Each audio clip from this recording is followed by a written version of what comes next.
Welcome, Chosen X. You step through a weathered gate into a landscape that remembers storms, and you feel the hush after an argument between sky and earth. This entrance asks for recognition. There is a steady ember beneath the lick of doubt inside you. It has held integrity. The invitation is to tend that ember without hurry and to learn a patience that is not complacency. Begin by quieting the habitual conversation in your mind. Allow the cadence of your breath to outlast the chatter of fear. In that expanded space you will notice a ledger of small truths stored in your bones. These are practical directions disguised as memory. You will uncover how to meet sudden loss, how to refuse easy anger, how to hold steady while plans unravel. Those acts are the grammar of your inner compass. The world compresses and squeezes. Pressure exposes what material you are made of. When circumstances fold against you, do not assume that pressure is punishment. It may be a forge. Resist the impulse to flee. Instead, observe the contour of your reactions. Which ones protect you and which constrict? This discernment will teach you where to allocate courage and where to cultivate repair. You will encounter nights that seem to own the sky. In those hours, attend modest rituals. Make a small promise and keep it. Speak a truth to no one but yourself. Put a bowl of water where it will catch morning light. These small offerings anchor you. When giants of uncertainty arrive, you will not be unmoored because you have practiced fidelity to the minor claims on your time and attention. Solitude is a tool when wielded with care. Use it to study the shape of your longings and the origin of your fears. Do not confuse being alone with being lonely. Solitude clarifies. It creates a map that reveals which territories you have avoided. The work of transformation asks you to enter those territories with curiosity instead of accusation. Expect to meet internal resistance dressed as urgency. Those moments want you to believe that speed equals wisdom. Slow down. Ask the pressing question, what does this insistence want me to forget? Often a rush is an invitation to repeat old errors. When you refuse the quick fix, you open room for strategies that accumulate grace. Led with small kindnesses. The world honors repeated generosity more than dramatic gestures. When you apologize without justification and repair what you can, you demonstrate a stamina that is contagious. Influence grows from reliable practice. People will notice the steadiness of your presence and begin to trace a path toward it. When clarity arrives, accept it like an unexpected lamp.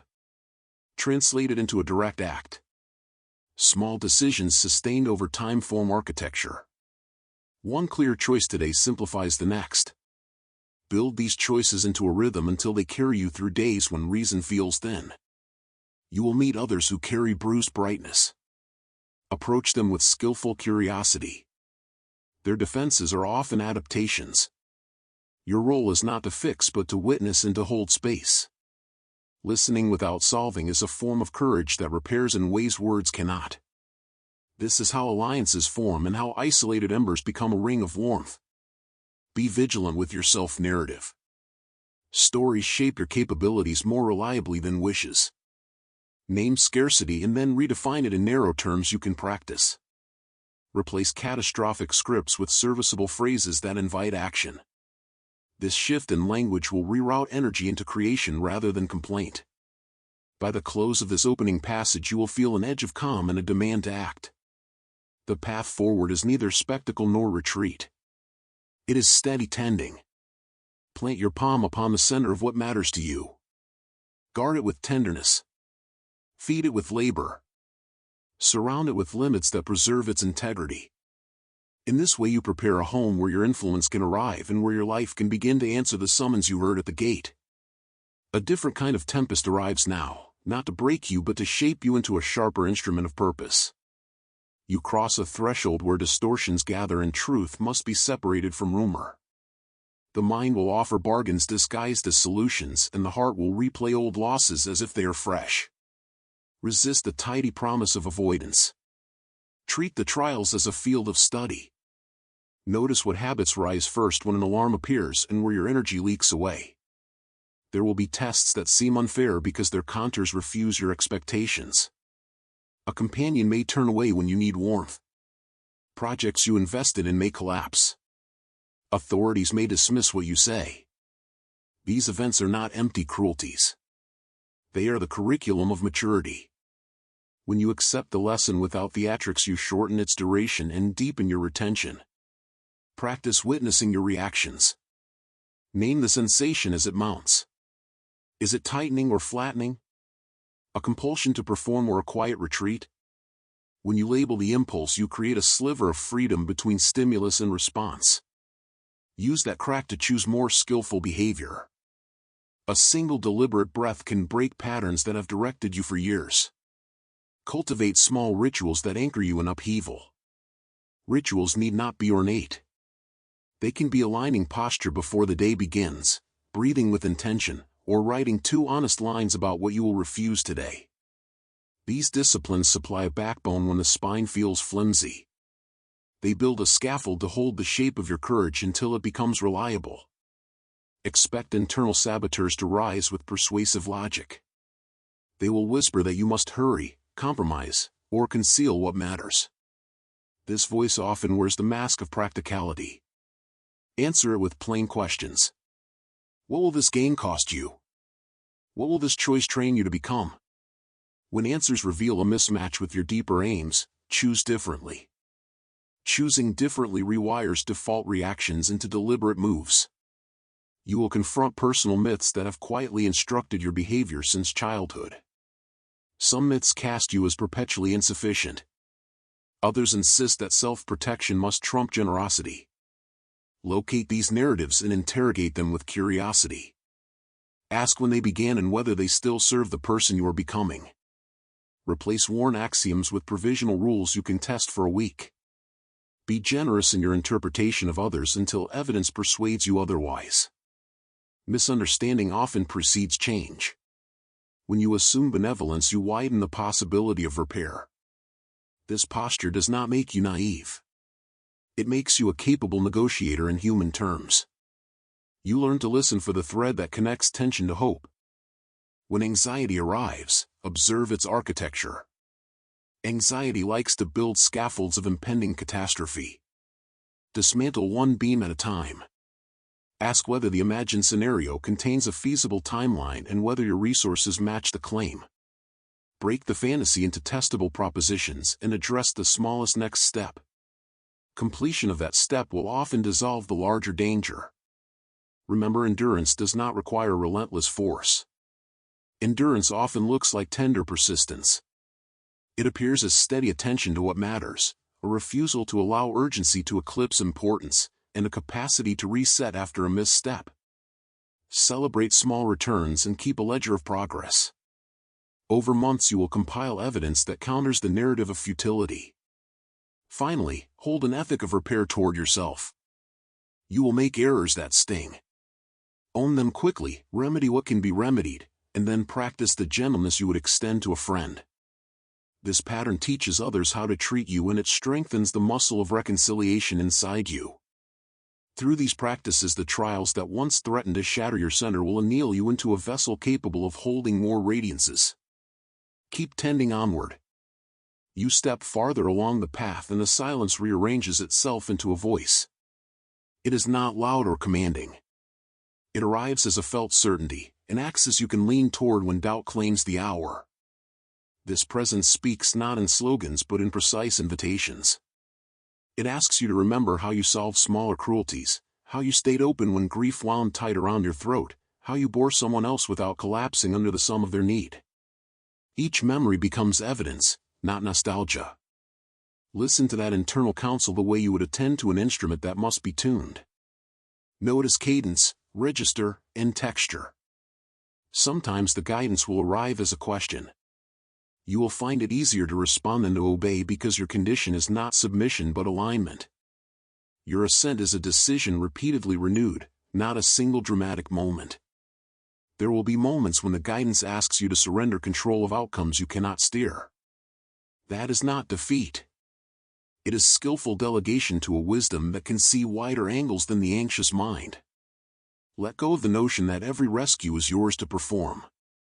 Conserving energy for acts only you can carry is a strategic kindness to both yourself and those dependent on you. The voice will test your language. It will prompt you to speak less and to listen deeper. When you respond with fewer words and clearer intention, your impact concentrates. The economy of expression becomes your ally. Choose phrases that can hold consequences and let them land without explaining them into weakness. Expect your moral imagination to be refined. You will be offered choices where the easier route feels like safety but carries long-term erosion.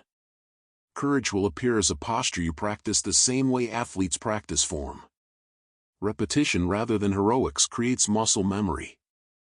Those quietly earned habits will show up when pressure mounts. Your body will be implicated in this audition. Keep attention on sleep, nourishment, and movement. Spiritual work that ignores physiology grows brittle. Treat physical maintenance as a fidelity claim to your deeper commitments.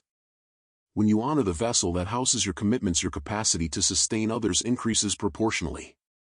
You will witness small miracles that do not require public notice.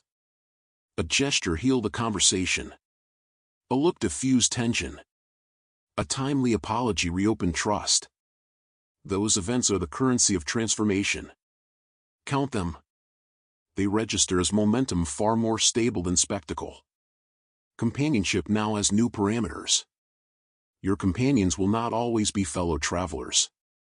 Some will be mirrors of traits you wish to refine. Others will be teachers who arrive briefly to offer a lesson you could not learn alone. Honor transience without minimizing the depth of what passes through your orbit. Practice sacred curiosity toward yourself. Ask not only what you want but why you want it. The excavations you make beneath desire reveal whether pursuit will sustain you or hollow you. This is how intention becomes an architecture rather than a wish. When the guidance becomes hard, create a council of small rituals. A journal, a timed walk, and a commitment to one deliberate action each dawn. These modest structures keep you aligned when circumstances traffic in chaos. They anchor attention and conserve will. Finally, remember that the interior voice is generous. It will not demand perfection. It will offer terms for repair and avenues for reconciliation. Your work is not to earn love by relentless performance but to become trustworthy in ways that allow genuine belonging. Trustworthiness grows from consistent returns to truth. In the space you are building, clarity will gather like light in a bowl. Let it warm you. Let it sharpen the edges of choice, and then act. Each precise step transforms a private fidelity into a public gift. The voice has spoken. Move with its cadence and let the consequence of your life be proof of its counsel. A ring of lanterns kindles where you step, and the hush that followed solitary practice breaks into an answering chorus. The place that once housed only your reservations now holds witnesses. Their arrival is not a clamor but a constellation of steady hands and patient gazes. Each person carries a small story stitched into the lining of their palms, tokens of trials they refuse to let define them. In this circle you learn how private fidelity becomes public architecture, how dependable acts accumulate into durable change. You discover that leadership here requires humility rather than spectacle. To lead is to cultivate soil, to tend brittle trust until it becomes a bed for new life. Your authority will grow from patient listening as much as from instruction. When you give people space to speak and then honor the friction of truth without rushing to soften it, the tenor of the room shifts. Folks begin to lean toward honesty because they expect it will be received with steady hands. Practical disciplines sustain collective momentum. Name one aim everyone can test in their next action. Shared aims reduce leakage and clarifying language keeps effort aligned. Create rituals that mark the transition from noise into intention. A short bell, a deliberate breath, the passing of a small light from one palm to another will build a rhythm that resists erosion. These customs are pragmatic scaffolding that preserves integrity across days when attention fragments. You will encounter disagreement. Expect it to arise from divergent histories and distinct survival strategies rather than from malice. Frame debate as a laboratory, not a battlefield. Set rules for curiosity and require that critique arrive with an offer to repair. This posture turns contention into problem-solving and keeps relationships intact when stakes are high. Groups that practice repair become resilient. Teach people how to fail with dignity. Create spaces where experiments can be attempted and results examined without shaming. When risk is bounded by compassion, creativity expands. Celebrate attempts even when they yield partial gains. These moments produce durable confidence that sustains long campaigns of change and turns fear of error into a culture of inquiry. Balance outreach with boundaries. Your generosity will attract sincere allies and those seeking leverage. Discernment is a muscle that must be exercised. Invite contributions, then test them. Allow commitment to deepen over time. Roots grown patiently hold under pressure. Gratitude functions as currency. Name exact contributions. When someone shifts trajectory to support another, vocalize the impact. Specific praise trains attention and models a culture where acts are noticed and remembered. Over time, a ledger of kindness rewrites cynicism into an expectation of reciprocity. As the circle expands, recognize that influence need not be centralized. Distribute responsibility and watch initiative multiply. Notice lighthouses in unlikely places. A neighbor who keeps vigil may become an advocate. A former skeptic may become the most persuasive emissary because their testimony carries authenticity. Encourage emergent leaders with honors that reinforce competence rather than inflate ego. Finally, envision this ring widening until its glow reaches neighborhoods that forgot trust. Picture shared meals across difference, arguments that end in agreements honoring dignity, and the slow transformation of institutions once blind to human cost. Your role is to tend to the local ring while trusting the contagion of care to spread. Small bands of steady hands create weather where storms leave soil richer. When you leave this part of the path, carry evidence of what collective practice yields. Store these proofs like seeds. In harder seasons, plant them in memory and recall how consistent acts alter the course of many lives. Then return to the circle, take up a light and pass it to the next person who hesitates at the threshold. You stand at the turning point where commitment becomes legacy, and what you have practiced in private now seeks a public form. The life you have tended in small gestures is ready to scale without spectacle. Begin with clarity, name the soil you will steward and the small next acts that will make it fertile. Let these acts be plain, repeatable, and compassionate. Discipline born from tenderness outlasts bravado. Hold fast to the boundary and hospitality at once. Protect the places that must remain quiet and invite those who hunger for warmth. You will learn that generosity framed by limits becomes sustainable giving. Teach others to tend their edges so that shared abundance does not exhaust the keepers of light. Model how failures are examined and then translated into new methods. Create a modest archive of attempts and outcomes. When discouragement whispers, consult that record. Proof of repair steadies faith. Encourage experiments whose downside is contained and whose upside invites collective learning. Train your ear to hear the difference between urgency and importance. Many demands wear drama like armor to compel attention.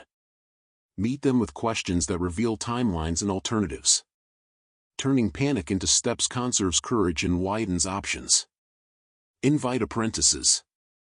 Identify people who have begun to show consistent care and give them responsibility that stretches without breaking them. Leadership is a distributed practice, not a relic of charisma. Mentoring others builds lateral strength that endures. Rehearse gratitude as a public act. When you specify how a contribution mattered, you reinforce reciprocity. Name precise outcomes and the people responsible. These acknowledgments are blueprints for future cooperation and small vessels of dignity. Keep practices that protect your inner source. Rituals do the work of memory and intention. Select a handful that anchor your mornings and evenings. Choose small practices that resist neglect, they scaffold your work. Expect that critics will sharpen as your influence grows. Some objections will be rooted in fear. Others will point to genuine blind spots. Discernment is required. Accept correction that aligns with your values and discard noise that seeks to diminish purpose. Respond with curiosity and adjust when needed. Design repair pathways in advance. Establish steps that follow misstep, acknowledgement, restitution, revised practice. Reliable repair invites risk and creative courage through predictable accountability. As your circle widens, decentralize decision-making. Create small units with clear aims and limited authority. Empower them to act within agreed parameters. Decentralization accelerates adaptation and honors local wisdom that centralized structures often overlook. Now observe a change in tone around you. The work acquires rhythm and a new vocabulary develops among those who share it. You will adopt rituals to begin meetings, honor successes, and close hard talks, rhythms that lower friction and build trust. Before you move on, receive a gentle summons. A recording will appear on your screen, a short film that carries practice into embodied motion. It holds meditations, ritual demonstrations, and stories of repair that rebuilt fragile places. Watch in a still space and allow the images to settle into muscle memory. If the message lands, subscribe to receive future transmissions and enable notifications so that new offerings arrive when they are released. Depart with a small kit of proofs. A list of enacted promises, a ledger of persons helped, and a seed of practice for the next month. Keep them as talismans reminding you that illumination grows from patient, faithful acts. Step forward now. Let what you build be useful, resilient, and kind. Move with humility and resolve, and remember that each day offers small openings to restore what was broken and to seed what will outlast you. Keep returning to work even when applause is absent. Onward.